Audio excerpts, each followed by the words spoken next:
Andy, did you hear that? Come on. Did I hear what? That whistle. That's the Rinso White whistle. Oh, yeah, and Rinso means us. That's right. Rinso gets clothes Rinso White, and Rinso presents the Amos and Andy Show.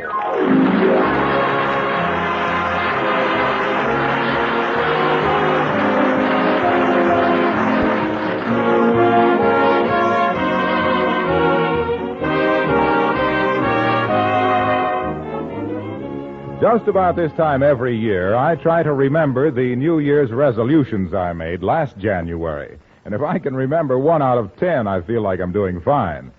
Of course, there are some resolutions you just can't help but keep. For instance, if you ladies resolve to use Rinso for clothes washing in 1945, come 1946, I'm sure you'll still be using Rinso. Because those soapy-rich suds make wash day easy. As little as a short 10-minute soak, plus a few quick finger rubs on extra soil places, gives you a wash that's spotless all over. All your lovely washable colors come Rinso bright, safely, through wash after wash. And you'll hang out a white wash that's Rinso White. So don't forget, get Rinso. And now, our stars, Amos and Andy.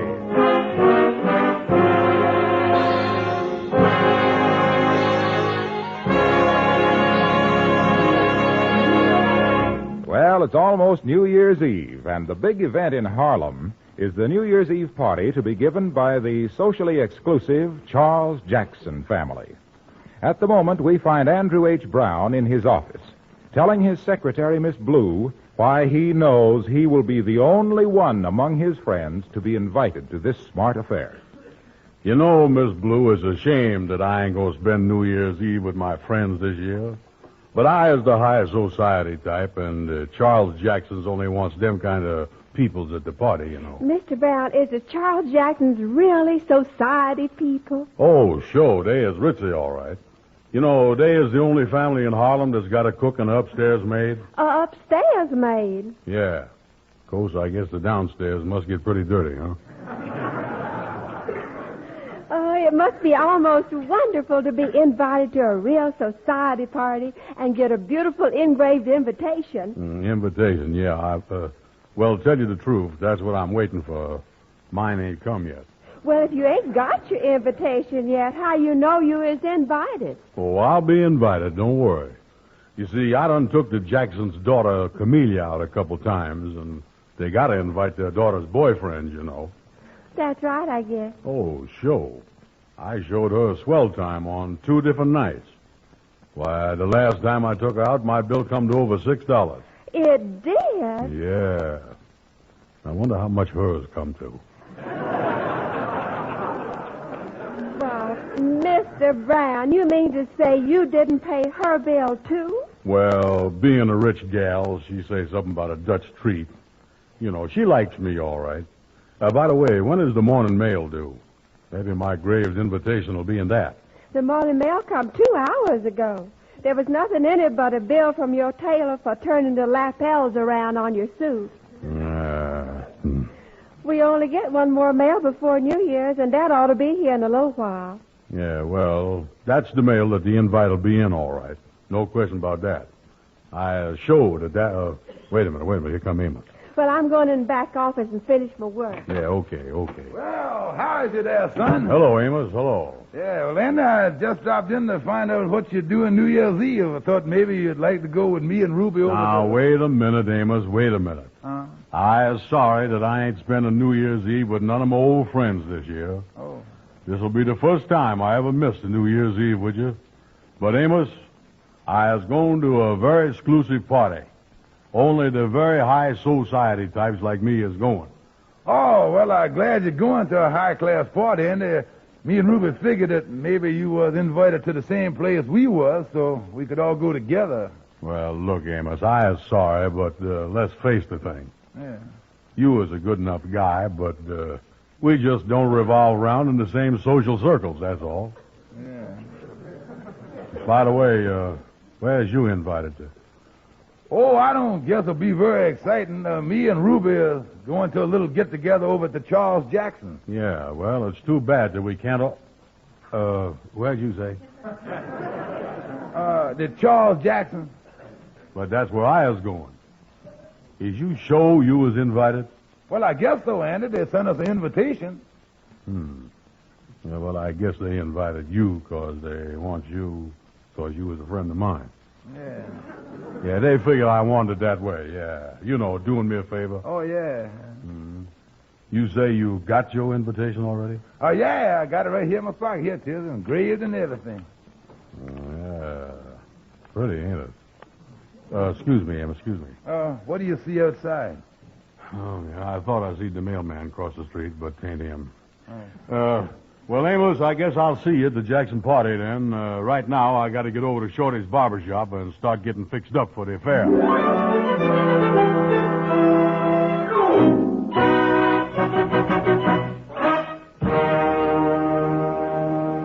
Hey, wait a minute, Shorty. What is that stuff you putting on my hair? Oh, this stuff, it's a special hair oil. I mean, it's got olive oil.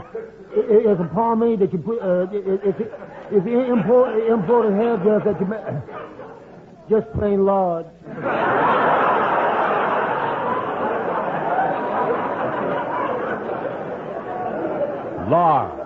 Lard on my hair? Yeah.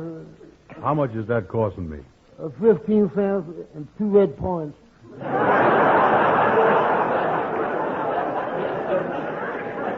2 red points. Listen, Shorty, after this, please keep my scalp vegetarian, will you? Say, by the way, Shorty, I want to tell you that this is a nice, smooth shave you done give me. Yeah, so thank you, Andy. Here, I'll hold up this looking glass so you can see how your hair looks in the back. Yeah. Yeah, look nice and smooth.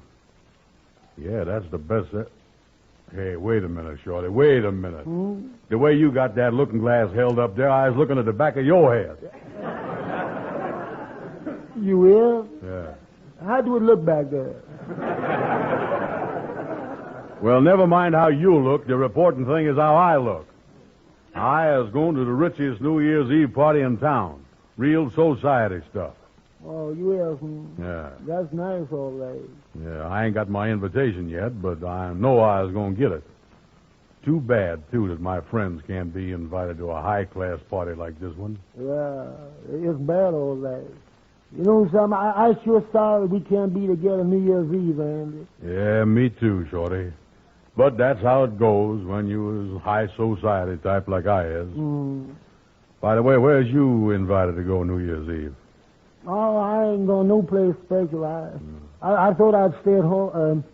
I'll be by myself. I'll just take it easy and rest.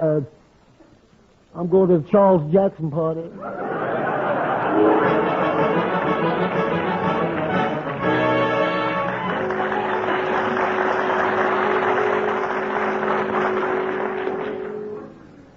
Well, this is the last mail here, and my invite didn't come.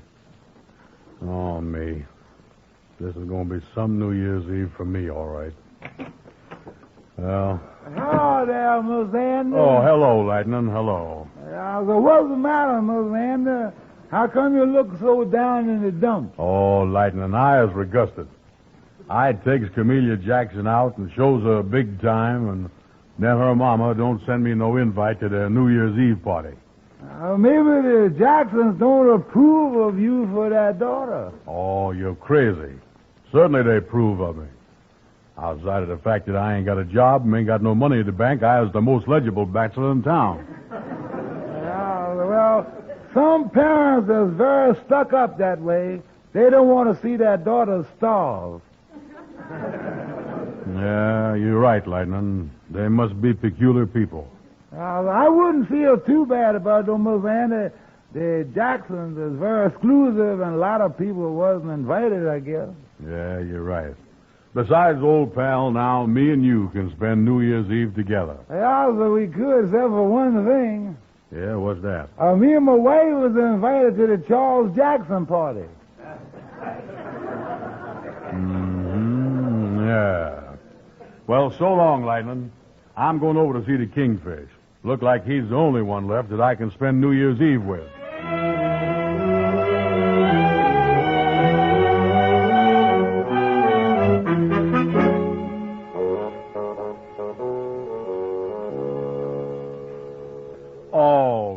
Kingfish, you too. Yeah, you see, and being one of the reporting citizens of Harlem, it was natural that the Jacksons sent me the invitation. Yeah, but tell you what, son, you come over and hang around the open window at the Jacksons, maybe I can toss out a hunk of turkey or something like that to you, you know. Now, wait a minute, just a minute. I got pride like anybody else. I ain't hanging around no window where I wasn't invited, waiting for somebody to toss me out a hunk of turkey like a dog. Could you make it white meat? Yeah, well, you know, and after the way you took this Camellia Jackson out, I thought sure you'd be invited. Yeah, that's what I thought. It just go to show you that where human nature is concerned, you can't trust human nature where it's concerned. Yeah, I ain't quite figured that out, but I think you got something there, all right. Oh, you know, that Camellia done give you a raw deal. Yeah, and I is mad. Oh, I don't blame you. I don't blame you. The thing that really hurts me is that I done opened my big mouth to everybody, telling them that I was the only one that was going to be invited, and now I was the only one that ain't. Now, look, Andy, look here. Why don't you just forget it and take out some other gal and celebrate New Year's Eve that way? Oh, I can't do that. I was broke. That's why I was so happy that I could be with Camellia at her house and not have New Year's cost me nothing. I wish there was some way that I could think of so I could be invited to that party. Andy, wait a minute. What's the matter? You think of something? Listen, phone Camellia. Tell her you was coming over to ask her something. Then when you get there, act like you don't know there's giving a New Year's Eve party and invite her out to all the swell nightclubs in town for a big evening. Well, now, what good is that going to do? Well, you see, Andy, when she hears you was inviting her to all these places, she gonna feel mighty ashamed of herself for not inviting you to the party. Yeah, that's right. She will, won't she? Yeah, that's the point, Andy. Now, look here. Then after that, what else can she do but invite you to her party right then and there? Oh, I tell you, son, it can't miss. That is called the art of hinting. Kingfish, I think you're right. That's exactly what I'm going to do.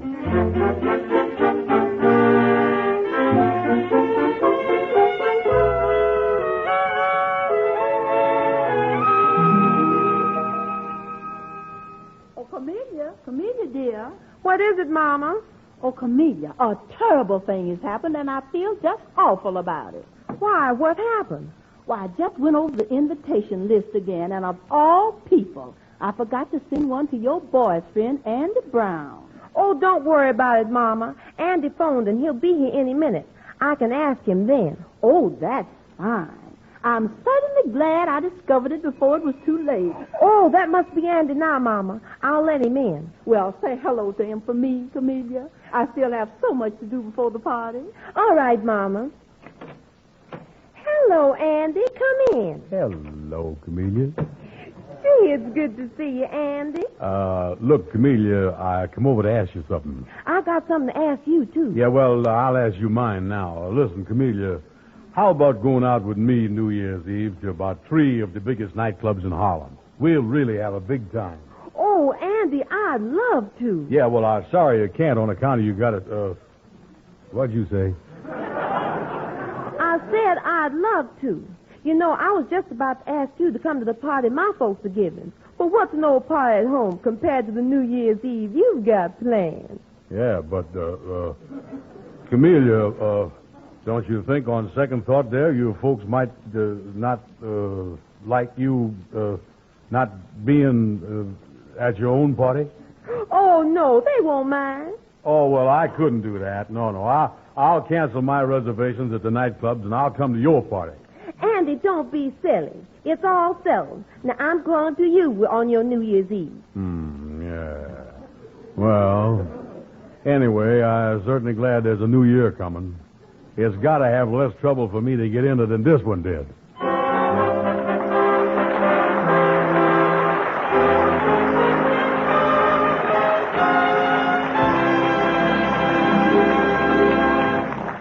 Well, the Kingfish's brilliant idea has hardly gone according to plan, and it looks like Andy has dug his own grave. We'll see if he can get out of it in just a moment.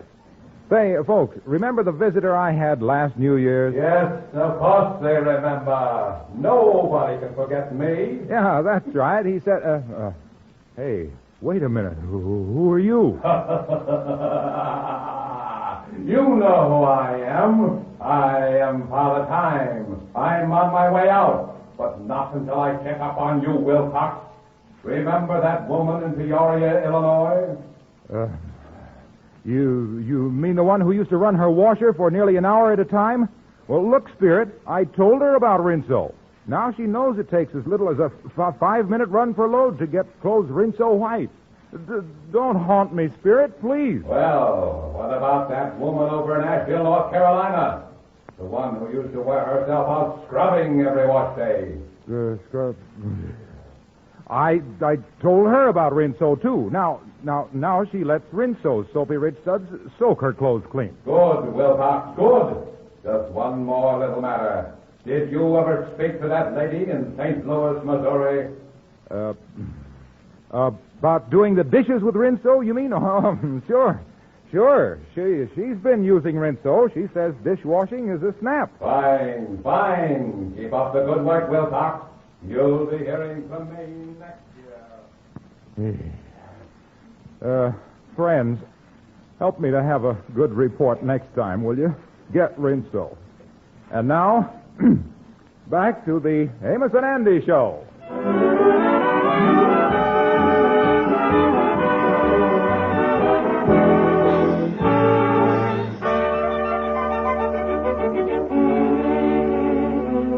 Well, now it looks like Andy is definitely going to spend New Year's Eve alone. By taking the Kingfish's advice, he's gotten himself hooked up for an expensive evening, making the rounds of the best Harlem nightclubs. Andy is broke, and right now he's telling Amos his troubles. Well, that's the story, Amos, and I ain't got the money to take it to a picture show, much less the 3 big nightclubs. Yeah, well, I tell you one thing, Andy. Where you is concerned, there certainly ain't no trouble shortage. Yeah. What is you going to tell Camellia Jackson now? I done already told her. What? I phoned her a little while ago that I was called out of town on business. Oh, Amos, a fine New Year's Eve I'm going to have. Now, wait a minute. Here comes Fred Gwendell. Well, hello there, boys. Happy New Year to both of you. Yeah, same to you, Fred. Andy, the reason I dropped in was to ask you to do a little favor for Now, me. wait a minute. I ain't in no mood to do nobody no favor. I is in a mess, and I don't see nobody trying to help me out. But, Andy, look here. I done been invited to the Jackson party, and since I hear that you ain't going, I want you to do me a favor so I can go. Oh, yeah. You wants me to do you a favor so you can go. Everybody goes there but me. Well, I ain't gonna do you no favor. Yeah, well, since you ain't going to the party, Andy, at least you can listen to what Fred got to say. Look, fellas, look. I got enough trouble without listening to either one of you. Now, will you all get out of here and let me alone, both of you? I ain't doing no favors for nobody. Well, Andy, if that's the way you feel about it, all right, so long.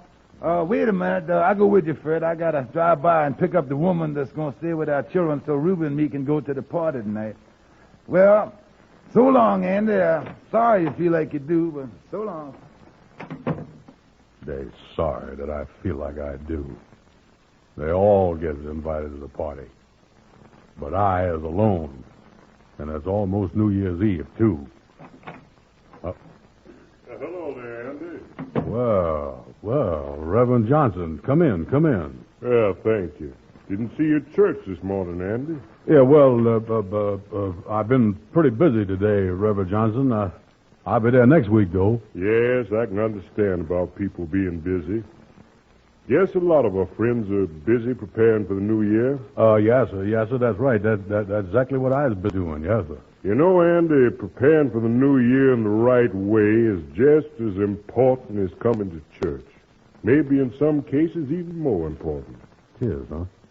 Yes, you see, Andy, to most people, the new year is a symbol of hope and promise for something better.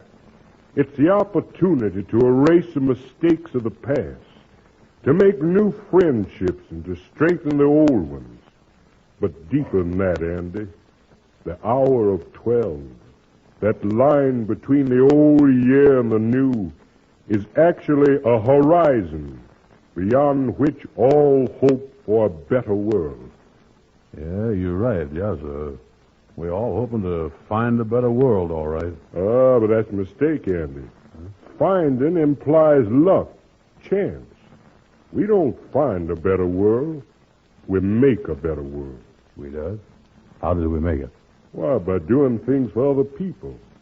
You see, when you do things for other people, Andy, they love you for it. And when there's love, there can't be greed. And when there's no greed, there's no hate. And where there's no hate, there can be no such thing as war.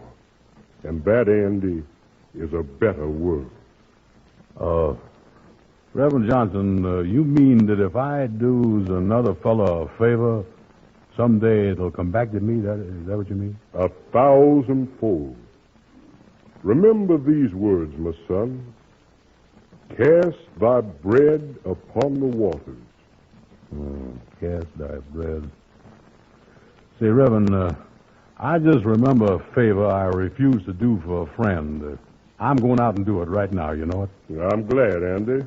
By doing this favor, you'll make this a better world. Yes, sir. You can count on me. But don't expect too much of a change the first day.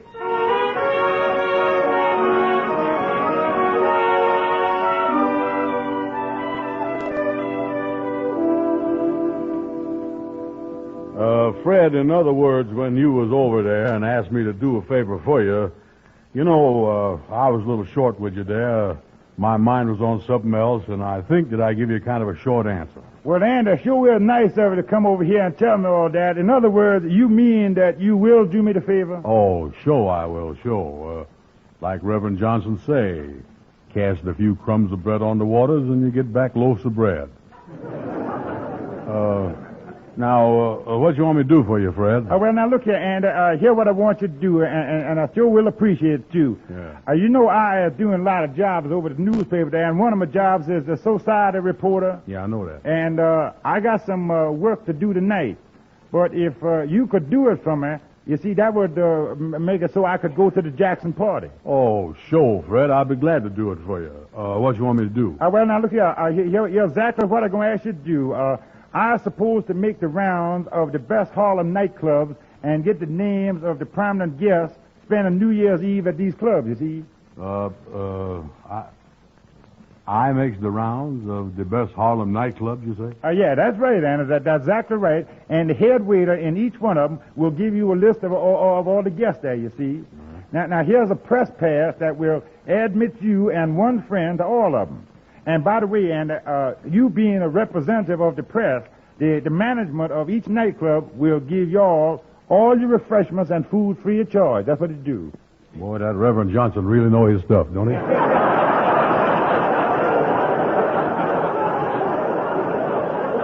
Oh, this is great. I'll call comedian and tell her I was back in town.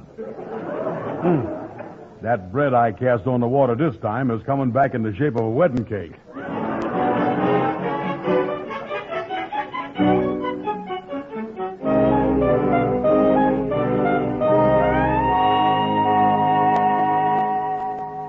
Reverend Johnson, I was on my way over to pick up my gal, Camellia, but I just dropped in to tell you how much I appreciate your advice you gave me, you know, about helping others and getting repaid for it. Well, I'm glad you feel that way, Andy. Oh, yeah. From now on, I was a firm believer in that helping and getting repaid stuff. I ain't never seen nothing work so fast. Andy, I wonder if you'd do a favor for me right now. Well, I got a handful of bread. Where you want me to throw it? Well, there's a young couple, a soldier and his girl. Well, they're waiting in the chapel for me to marry them. I was on my way out to find a witness, but now that you're here... Oh, sure. I'll be glad to be a witness at the wedding, sure. Well, thank you, Andy. Yeah, here's a young couple now. Sally, Jimmy, come over here, will you? I'd like for you to meet Andrew Brown. How you do, Mr. Brown? Yeah, I do. Congratulations. I suppose now the two of you is getting married. You're going out and have a swell time celebrating New Year's Eve and your wedding both. Well, we sure like to, but I'm afraid we can't do much celebrating.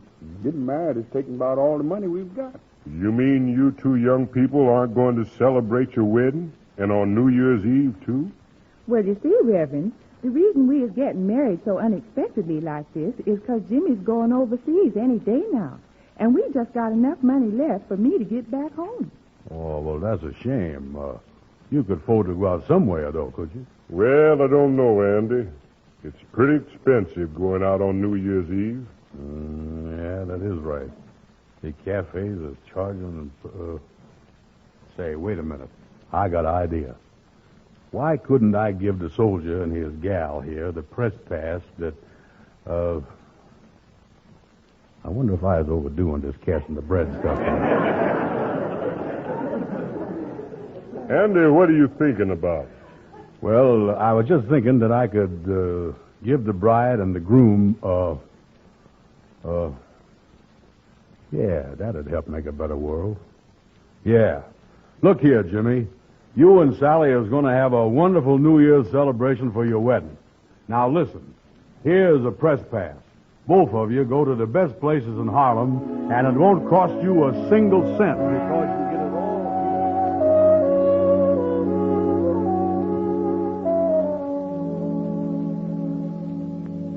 Well, this is great. Back home, 4 walls, by myself.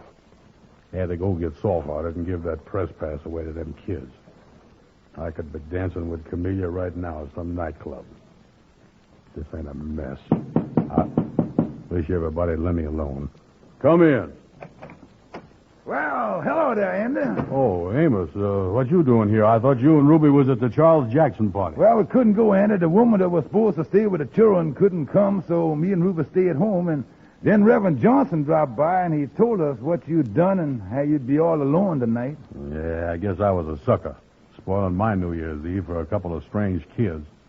Reverend Johnson told me to cast my bread on the water to come back to me. I was unhappy, Amos. Unhappy? Why, Yeah. Andy, what you done tonight ought to make you the happiest and proudest man I know. You see, Andy? Wait a minute. Wait till I answer the phone out in the hall here. Wait a minute. Yeah, well, take your time, Andy. Go ahead. Hello?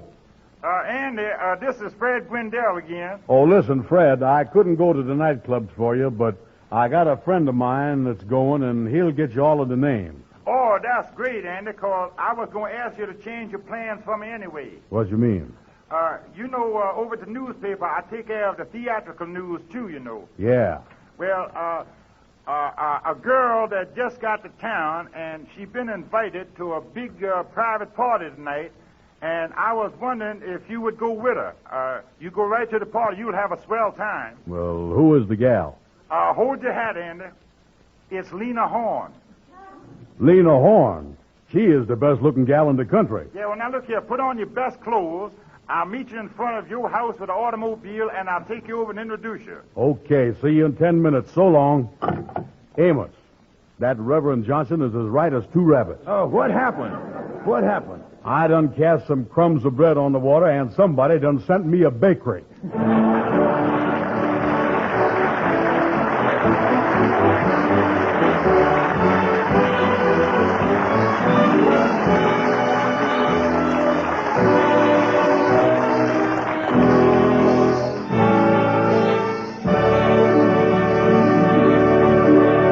And now, here are Amos and Andy again.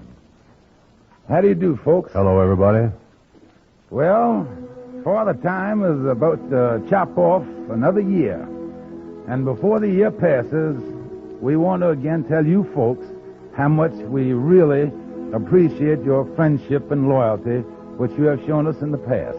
Yes, we are very grateful for the way you have listened to our program each week. Also for your very nice letters. And we are very grateful for the fact that so many of our friends have tried Rinso through hearing Harlow Wilcox tell about it.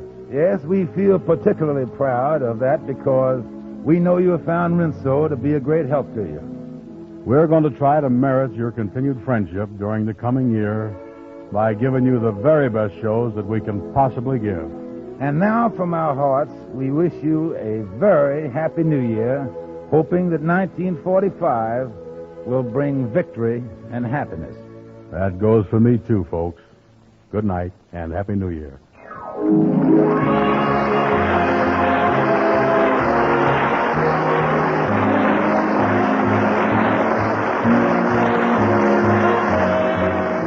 Be sure to be with us again next Friday evening when the makers of Rinso once again present Amos and Andy with their guest, that shy little funny man of the movies, Victor Moore.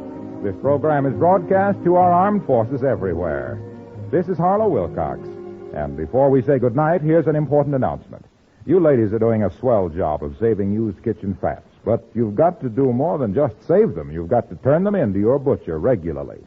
The used fats you've got tucked away in your refrigerator aren't doing anybody any good, and since further point rationing has become vitally necessary to ensure a fair share of food supplies for all, you need more than ever the 2 free red points which you receive for turning in a pound of used fat.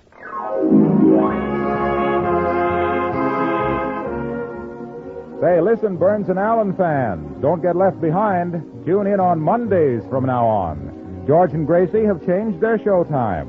From now on, you'll hear them at 8:30 Monday. Remember the fun you can have with the Burnses. Remember the new time, George Burns and Gracie Allen, Monday night at 8:30 Eastern Wartime. See your paper for stations. This is the National Broadcasting Company.